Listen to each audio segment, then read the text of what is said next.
जय जगन्नाथ बंधु मैंने बापू आज सका आनिले परिवा नहीं आसले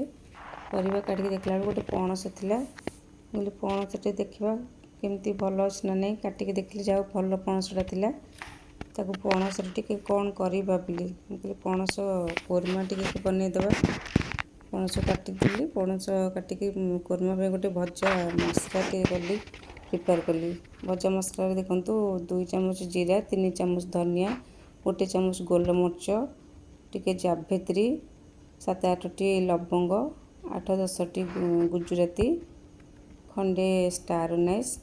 छोट खंडे जायफल ने जायफल पूरा छोट खंडे ने ना स्मेल कर 2-3 खंडे दालचीनी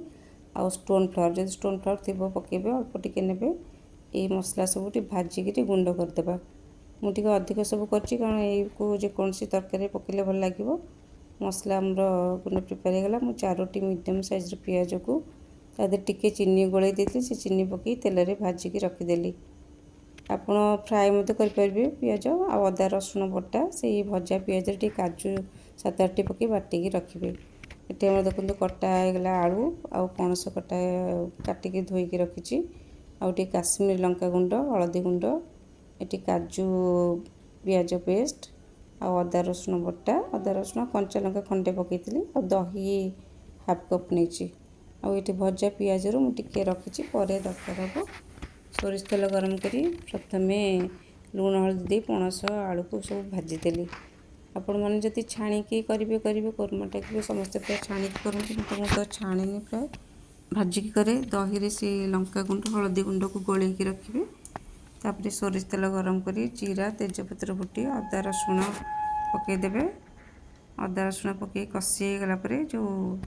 दही को पकईदेवी दही पकड़ा बेले सब सीम रखी ना दहीटा काले फाटीज दही टे कषी गलापर तेल छाड़ापर आमर भजा पियाज को पकईदे भजा पियाज कषी गलापर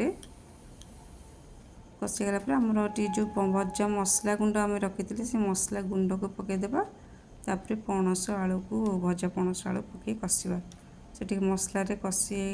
2-3 मिनट कषीदेवे तापर कसुरी मेथी ये जो भजा पियाज रखी से भजा पियाज पकईकि लुण आवश्यक अनुसार देखिकी लुण पकईबे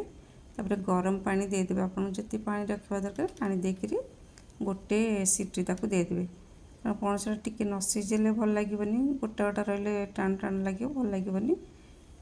गोटे सीटी दे काढ़ीदेवे देखिले आम पणस हो जाइए देखो आमर ग्रेवी रखी थी आउ टिके धनिया पत्र आ गुआगे पकई बाबू को बाड़ी देली खाई देख के लगुच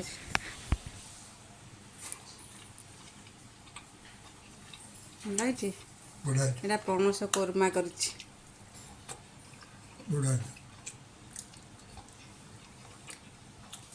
तुम खाओ मोर मु बाड़ी के आनुची आ बाबू तो भल लगे